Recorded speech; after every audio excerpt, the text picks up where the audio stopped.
Essa ministração ela veio porque eu recebi um e-mail, acho que é Thalita o nome dela. Ela é da...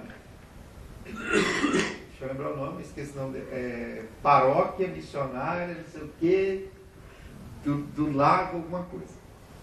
Em São Paulo, Lagoa Fria, em São Paulo. E esse e-mail, ela vinha chamando a atenção de um pastor do Rio Grande do Sul que escreveu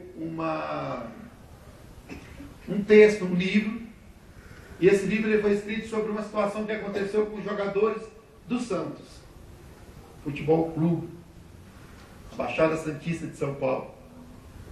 Diz que uma turma de jogadores foram convocados para poder ir a um centro espírita que cuida de crianças que têm deficiência mental. E lá seria distribuído vários ovos de Páscoa e eles fariam uma festa. Quando chegou na porta do centro espírita, os jogadores evangélicos e católicos não desceram. E os evangélicos eram Robinho, Neymar, Pato, Rogério e mais alguns católicos que eu não lembro. E não entraram para poder levar o tal dos ovos de Páscoa e fazer a visita a essas crianças. E muitas crianças, mesmo com deficiência, queriam ver esses jogadores. E em cima disso, esse pastor escreve esse texto que eu vou transformar ele na ministração e ser igreja do coração de Deus. Vamos lá. Por que esses jogadores não entraram naquele lugar? Porque era do capeta. É isso? Seria a resposta? É um lugar espírita? Seria do capeta? Que fosse. Eles não são santos? Por que não entraram?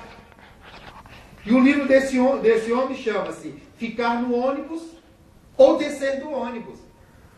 E essa pregação seria ficar na igreja estruturada, farisaica, ou uma igreja amorosa, uma igreja de amor, uma igreja de poder, uma igreja de misericórdia. Essa é a pregação de hoje, é a palavra de hoje. Não adianta nós ficarmos dentro de ônibus porque nós criamos uma religião. Que igreja nós somos?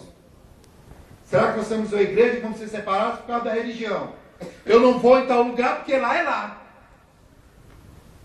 Falamos muito mal do Oriente Médio, Irã e Iraque, porque vivem aquela guerra. Somos iguais? Se as pessoas não pensam como nós, se as pessoas não são da mesma cor que a nossa, se as pessoas não interpretam da mesma forma que nós, não servem para ser da igreja de Jesus Cristo. Por isso, temos que colocar uma placa nova, porque nós não pensamos igual. E Jesus Cristo está um dia reunido com seus discípulos, e aí, normalmente quem fazia as perguntas eram os discípulos, eles respondiam. Nesse dia Jesus faz uma pergunta, e naquele momento eu entendo que Jesus estava mostrando a igreja dele. Ele pergunta assim: o que falam de mim? Aonde Jesus estava andando? Jesus estava andando realmente no meio das prostitutas, porque não interessava para ele se ela era prostituta. Jesus estava andando nos meios dos homossexuais, porque para Jesus não interessava se ele era homossexual. Jesus estava andando no meio dos centros espíritas, porque para ele não interessava. Jesus estava andando no meio da miséria, porque para ele não interessava se ele tinha miséria. Jesus estava andando no meio dos pobres, porque lá não interessava se tinha pobre. Deus andava junto com os que cobravam impostos, porque para ele não interessava se eram ricos. Eu quero dizer para vocês que Jesus andava em todos os lugares, porque ele ia morrer por todos.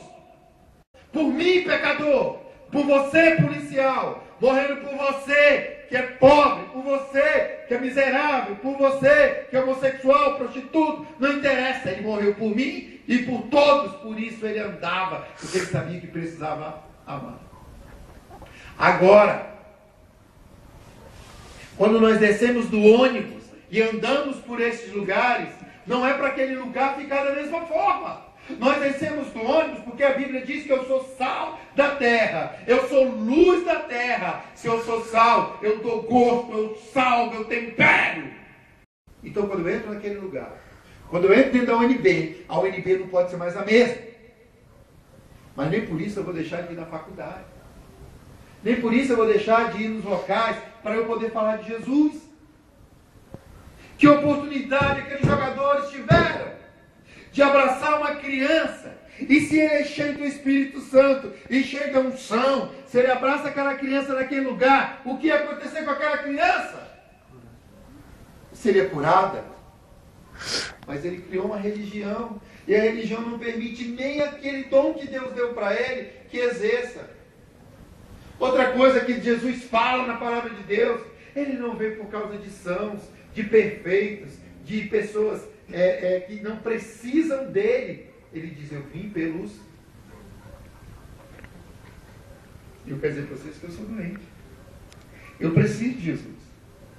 Eu posso fazer uma coisa boa de um lado, mas eu erro do outro. E eu erro todos os dias. E eu não sou consumido porque a misericórdia dele está sobre a minha vida. Hoje nós estamos aqui nesse lugar. Mas creio que em breve vamos estar num lugar muito mais cheio. Mas isso também não vai interessar. O que vai interessar é o que nós vamos fazer nesse lugar. Se vocês vieram aqui hoje, eu quero dizer que primeiro foi Deus que trouxe. Você não veio à toa, que não acontece acidente no reino de Deus. Segundo, você precisava escutar uma palavra. E eu quero te dizer que independente do que está acontecendo com você, de quem você é, Jesus morreu por você. Jesus, ele morre por você. E eu queria, na verdade, ir conversando com vocês e acompanhando o roteiro que eu fiz aqui, para dizer por que nós não devemos copiar essa igreja que está aí. Nós devemos ser diferentes. Eu e a Raíldes passamos muitos anos na nossa vida. Eu desde 88 e creio que a Raíldes desde 90. É isso aí. Estou 2 anos mais velho. Quando você vem andando no quartel, tem uns caras que tem um negócio aqui, se chama algemada. 3 estrelas. Uma delas vem dourada em volta. Sabe? Aí ali começa de tenente a capitão, major e coronel. Quando aquele cara chega, na minha época você tinha que levantar. Ele chegava com aquela pomposidade toda. E nós até hoje, eu não sou contra a hierarquia. Tem que ter hierarquia para se ter obediência, se ter controle e organização. Só que eu quero dizer que aquela mesma pessoa que andava daquele jeito comigo, quando ele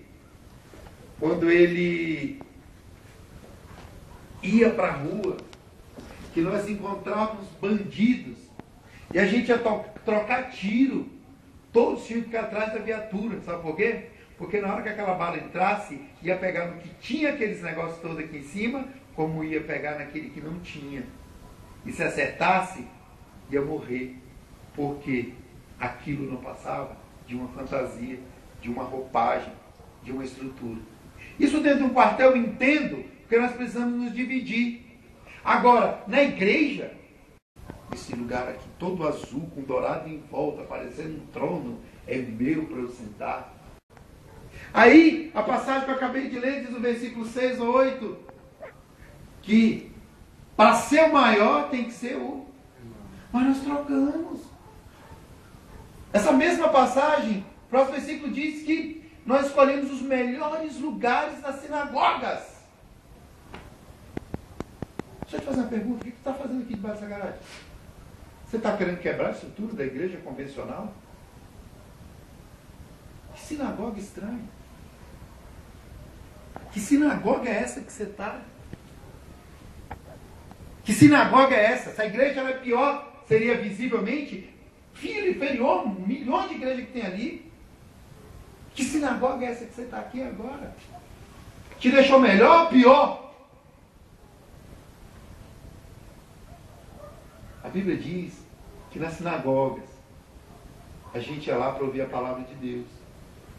Só que nas sinagogas de hoje, nós vamos lá para poder ver desfile de roupa, nós vamos lá para ver estruturas maravilhosas, nós vamos lá para ver pregadores eloquentes, nós vamos lá para poder ver o melhor microfone, o melhor som. Mas eu vou perguntar para vocês, nós não estamos numa grande sinagoga, nós estamos numa garagem, mas na hora que o louvor estava aqui, o poder de Deus, ele foi derramado ou não neste lugar?